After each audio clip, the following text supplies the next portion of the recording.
A funky little singer man once said, "War. What is it good for?" The answer, it turns out, is rocks. That's right, this here is War Rocks, an archetype that, if you've heard of it, you've probably only heard about in the context of worst archetype of 2021, literal goat decks teleported 15 years into the future, pack filler, garbage. No, I am here to get rid of your misconceptions today and let you know that Warrock is not unplayable. It's not a bottom-of-the-barrel pack filler archetype. It's, I mean, it's okay. It's, like, fine, right? Listen, I'm not gonna sit here and lie to you and claim this is a great deck. This is not some undiscovered meta slayer. This is not gonna be topping tournaments. But it is a playable deck that's good enough to climb you up the ranks in Master Duel. I got Platinum 1 with this list. And I think more importantly, it is a playable deck that plays in a way that no other modern deck really does. Modern Yu-Gi-Oh! Is full of fancy 50-step combos that take 20 minutes and put out 15 negates, and a bunch of set 5-pass floodgate decks that lock you out of the game entirely. But Warrock offers something different. It offers a callback to an older age of Yu-Gi-Oh! With a playstyle that is very simple, yet surprisingly effective. Normal summon a monster, enter the battle phase, and attack. Warrock is something unusual in Yu-Gi-Oh! Something we haven't really seen since, heck, Gladiator Beasts 10 years ago. A battle-based control deck. Konami gave these cards powerful effects that activate when they battle, but went out of their way to make sure the deck can't really OTK. That does mean it is weaker than it could have been otherwise, because OTKing is a powerful strategy, but it creates a playstyle unlike anything else in the game, and something that can be shockingly effective when played correctly. So, with all that out of the way, if UNGA BUNGA Yu-Gi-Oh! In the year of our Lord 2022 sounds fun to you, this deck is perfect for you. I'm gonna toss the list up on the screen here, so it'll help follow along if you don't know the cards, or if you want to copy the list and just go play the deck, you can go right ahead, although I'd recommend sticking around so I can explain the card choices and how to play it. With all that out of the way, let's get into looking at the individual cards. To start off with, we have a lineup of 8 hand traps, 3 Ash Blossom, 3 Maxi, and 2 Vela, plus 1 copy of Nibiru. I like the 1 Nib because you can draw it off Maxi, and as a battle-based deck, we need to go second. This deck really barely has any plays going first, so you want to max out on as many hand traps as you possibly can. As for the actual War Rocks, for my level 4s, I'm on 3 Forsha, 3 Wento, and 1 Gakdos. All of the level 4s share the following effect. If this card is sent from your monster zone to the graveyard by your opponent's card effect, you can summon a level 5 or higher Warrock from hand or deck. This is surprisingly powerful. A lot of decks have trouble removing monsters in ways that don't send them to the graveyard, meaning unless they're going to battle phase and attacking over your guys, your opponent will often be forced to let you float, and if they do go to battle, then you get to benefit from a number of powerful effects that activate when battling. Plus, you know, this is Master Duel, this is Yu-Gi-Oh! People don't read your cards, and people will all the time let you float into big guys for free because they simply refuse to read that these guys are floaters. As for the individual effects, Forsha is by far the most important. Forsha's effect is that if your Earth Warrior battles after damage calc, you can add a Warrock card, not monster importantly, from your deck to your hand, and then all Warrocks you control gain 200 attack until the end of your opponent's turn. You're gonna see a lot of Warrocks have effects in this vein. After a monster battles, they give all your guys 200 attack and some additional effect. That 200 attack boost isn't much, but it can add up over the course of several effects, and more importantly, these all activate in damage step, meaning a lot of interactions can't touch them. For Forsha specifically, the fact that he is a searcher that activates in damage means it is completely immune to Ash Blossom, which is absolutely fantastic. This is the most important card in the deck. You want to find this guy turn 1, and a lot of games you will win simply because Forsha is a difficult monster to remove without giving you a plus in some way. either through its effect to search or through floating. Now, it is a little awkward that if Forza himself battles, he needs to survive the battle in order to get a search. You have ways to play around that, but it's something to keep in mind. Anyway, the next level 4 is Window. Window's effect is that when an Earth Warrior battles a monster, during damage calculation you can pay 800 life to give that monster 800 attack until the end phase. This may not seem like much, but Window is a really important card here. Warrock absolutely must get off a successful attack in order to get going, and that 800 boost is often instrumental in getting your attack high enough to actually hit over your opponent's guys. It also means that just normal summoning a Window and passing is shockingly hard to deal with. Your opponent needs to commit a lot of resources to make a monster big enough to attack over 2600, and if they choose not to attack her, they often proc the float. Lastly, I am on 1 Gyarados. This guy can be summoned for free when you normal summon a warrior. It's like fine. You would think you would want to run more of this because it's a free extender, but the thing is, this doesn't really contribute anything to the deck's main game plan.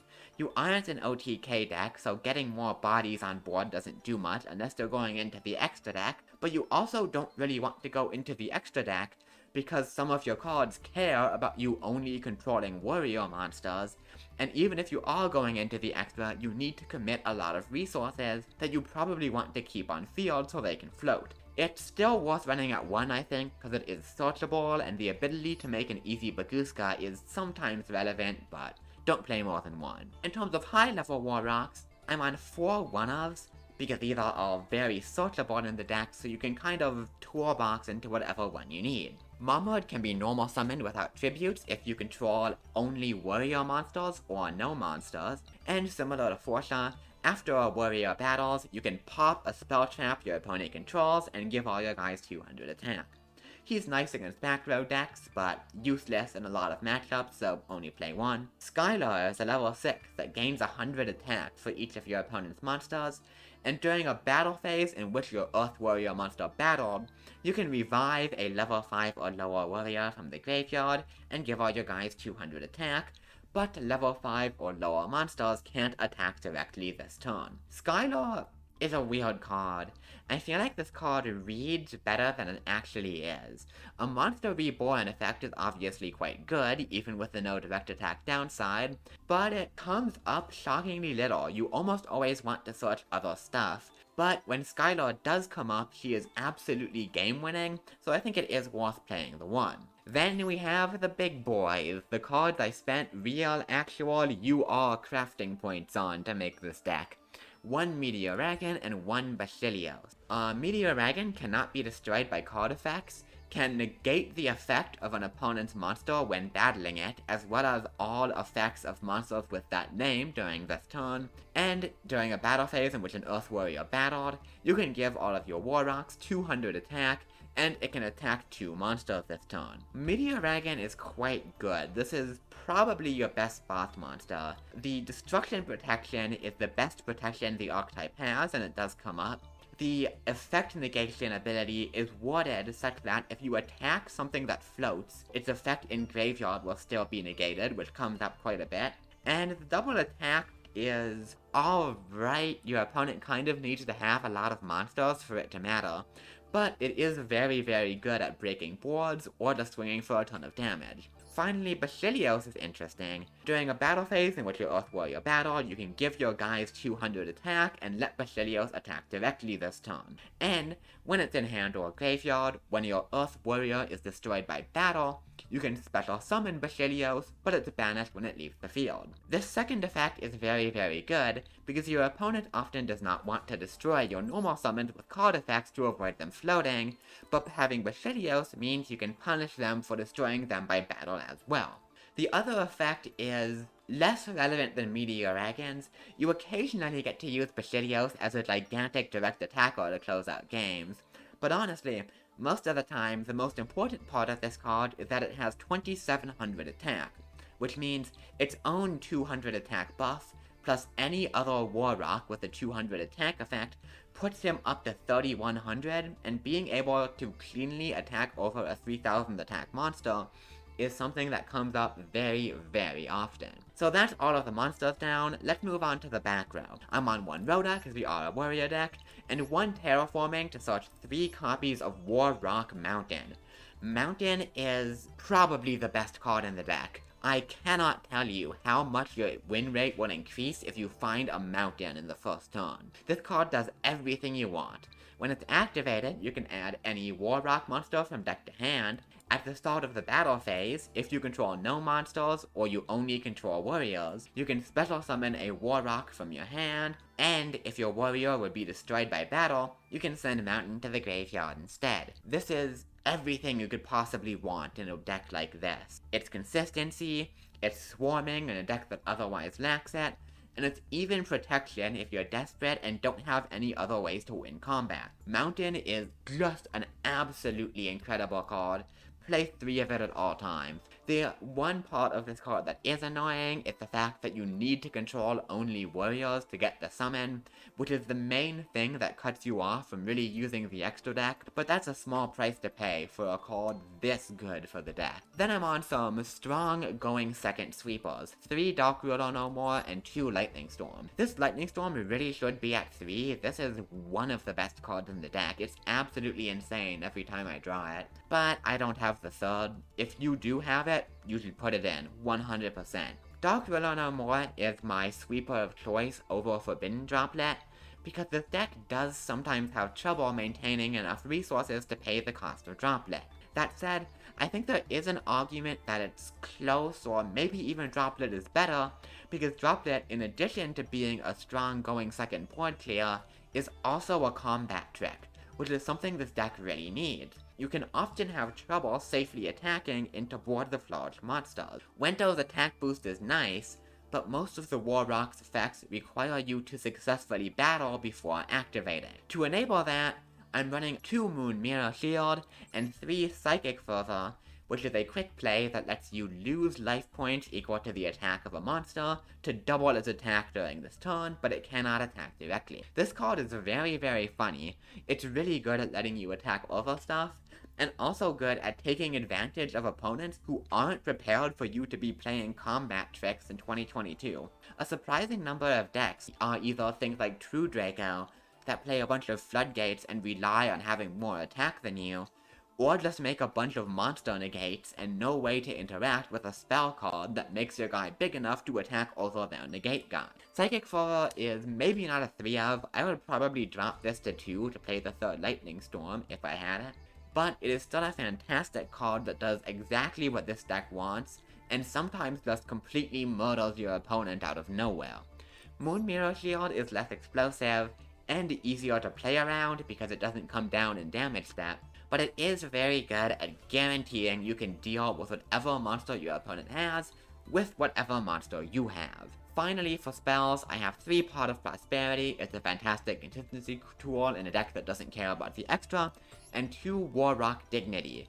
This card, when you control a War Rock monster, lets you either negate the effect of a monster your opponent activates on the field, or, during the battle phase, you can negate any spell trap or monster effect activation by your opponent. I think realistically you only need 2. It can be kind of bricky in multiples, and the fact that outside of battle it can only negate on-field monster effects means there are some situations in which it just doesn't do anything, so I think 2 is about right. This is generally going to be your normal search off of Forsha, unless you don't have a mountain and need to find that. Finally, the extra deck is pretty much totally irrelevant. Literally put whatever you want in here. I'm just playing a bunch of garbage I had lying around. Virus Swordsman is funny because it lets you link off stuff like kaijus you get from your opponent, so that you only control warriors and Mountain is online. The Nightmares come up occasionally, and Baguska is the only card in the extra deck that actually really matters. But outside of those few, you can literally play anything, cause who cares? You don't need it. With all that out of the way, I want to go ahead and show you some gameplay. Ordinarily, this is where I would walk you through a combo guide, but this isn't a combo deck, so I just want to go ahead and give you some idea of how this deck plays. So here's one of my favorite matches I've played with this deck, up against the Zodiac Tri-Brigade, which is probably the best deck in the format. And this is really a showcase of Warrock's biggest strength, which is doing things that at first glance don't seem very strong, ending on boards that don't feel very impressive, and yet somehow, someway, these unassuming seeming sets of monsters are incredibly hard for opponents to deal with. Anyway, my opponent's going first, which is exactly what we want. They're gonna do some stuff and end on a double Dragon Lord, Rugal, and a set, which they'll get to in a minute after they do a bit of searching. The set, of course, could be anything, but we all know it's Revolt. That's just how it is. Our hand is pretty good. We opened only one going second turn, and Daku will know more, but that should be enough. And we have Forsha, and we even top deck a combat trick. That is just perfect. I'm gonna start off with the Prosperity, and we're gonna look for some stuff here. None of this is super high impact, so we kind of have everything we need already, so we might as well just pick up a Psychic Fervor to use next turn. I'm gonna fire off the DRNM next to turn off that double Dragon Lords, and then go ahead and Warrock Mountain to get the big boy Meteor Dragon. Now here, I'm gonna go pretty in. We're gonna Forsha, we're gonna Gacto. They're maxi, but I'm not too concerned. We never special summon more than once or twice in a turn anyway. Mountain's gonna let us summon out the Meteor Dragon, and now we're in a very good position where we have a lot of things that can attack. Double Dragon Lords will send itself to try to deny me a safe attack target, but Psychic Fervor means I can safely send Forsha into Rugal, and that guarantees I get a search. Dignity is going to be the pickup here, which gives us a bit of negation, and Meteor Dragon will give us a little more attack points to work with. They're going to revolt in end phase, which isn't shocking, but Shureg is a bit annoying because we don't have a clean answer to the banish right now. They're going to go ahead and summon out the boy, and fortunately they are going to choose to banish the wrong set card. They're going to go through a little bit of a search chain here before activating Shureg, and as you're gonna see, Shureg is going to hit the Psychic Fervor, not the Dignity. That's pretty big. Now, I was alluding to this earlier. I know this board doesn't look very good. It's just 3 guys sitting there.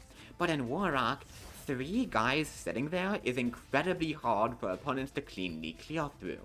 They're gonna start off with a Tanky going into a Ram, maybe gonna do some Zodiac stuff, but instead they're gonna choose to pitch the Ram to go into a Chaos.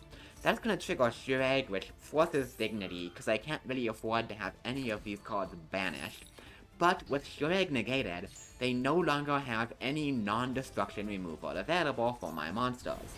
They're gonna go ahead and summon a 3 after Chaos, which gives them a pretty easy access code line. Oh no, they're gonna start destroying all of my cards. I wonder how that will work. Access code is big, and they're gonna use it to pop Gactos, but Gactos will activate into a Skullmeister. That's a bit of a weird hand trap, but that's fine. We still have a lot more for them to chew through. They will try to access code to pop the Meteor Dragon, but that can't be destroyed, buddy. Nobody has read a Warrock card, and they'll even go so far as to pop the Forsha. Again, this deck just has cards nobody has read, and punishes them so hard for not reading. Access code swings in, but Mountain can protect our Skylar, and on the next attack, we have Skylar's effect active now, letting us reborn the Forsha. This effect does modify attack, so we can Skylar in damage step, which means they don't get a replay, and this Forsha lives and gets to search a second Mountain. That's gonna be huge next turn for follow-up. They no longer have the ability to destroy any of these monsters, and again, it is so very hard to break through a Warrock board. Mountain's gonna come out next for Wento, and this is going to be the end of the game. I'll swing in with Wento first for a bit of damage and a Forsha proc, just in case, and this is the power of Meteor Dragon to end games. I don't care that they're doing some searching, it's not gonna matter, because we can swing in with the Meteor Dragon after using its effect to give it an additional attack boost. Psychic Fervor will double it up to 6,000, and its effect negates Shureg, meaning they don't even get to float. Then on the second attack, we can negate access code, reduce its attack to deal a shitload of damage, leaving Forsha free to swing in. So, that's Warrock. I'm gonna show you one more replay here of me playing against True Draco, which really shows off one of my favorite things about Warrock, which is that it shits on True Draco. So, while this is playing, I want to talk more generally about this deck's strengths and weaknesses, and how it fits into Master Duel's ladder. Warrock is an interesting deck in that it has some very clear strengths. Number one is that decks in modern times are not prepared to deal with battle. A lot of decks have monster negates, they have main phase interactions, but no one is packing attack negates and no one is packing combat tricks because battle is not the primary means of interaction for most modern decks. Warrock breaks that trend, and that means you can steal games by catching unsurprising opponents off guard who aren't prepared to need to deal with massive attack boosts. Number 2, no one knows how to play against this deck. As you saw in the last replay, no one reads your cards, and if you don't read your cards, and heck, even if you do, an unassuming looking Warrock board can heavily punish opponents who don't have very specific outs for them. Additionally, it's always nice playing blind second builds on ladder since most people go first, so you effectively just get to win more die rolls than you should, and you get to take advantage of incredibly powerful blind second tools like Lightning Storm and Dark Ruler no more. That said, the deck does have weaknesses. A lot of them, frankly. Number 1 is that it literally has no game going first. Honestly, when people made me go first, if I opened any hand traps, I would usually just pass, and hope they were playing like Numeron or something that can't OTK on an empty board. You can occasionally make like a Baguska, maybe, but even then it's often better to just pass and pray rather than committing a bunch of resources. Number 2 is that even once the deck gets going, if you get to go second, and you get your Dark Ruler no more, or whatever, to break boards, you don't have that many in-archetype ways to easily remove a bunch of monsters. I've had many games where I go second, I draw Dark Ruler, I'm like, sick, and then my turn is like, I attack a guy, search one card, and pass, and they still have 3 negates left. This deck is just not explosive enough to punch through a gigantic board all at once, or to OTK. And finally, it does really suck that Warrock is so slow. The fact that it's a battle-based control deck is what makes it so interesting, but it also means you end up dragging games out a lot longer than it feels like you should be. I mean, you're seeing that now in this replay. This game lasts a very long time because Warrock is not that good at pushing for game, and not that good at pushing opponents off the board. You're good at keeping board presence yourself, but you often have trouble converting that into an instant win. Still, despite those big weaknesses, the deck is not bad. It is much better than it feels like it has any right to be. It's not great, right? Like, if you're strapped for cash in-game, I would absolutely not recommend crafting this. But if you're looking for something simple, something more reminiscent of what Yu-Gi-Oh! Used to be, that can still take games off modern decks, and make your opponent doubt their very existence because they lost to it, Warrock is a deck for you. That's all I have to say. I'll let you finish watching this replay. I have been Sophie, this has been Warrock. Like and subscribe if you want to do that, and I will see you next time.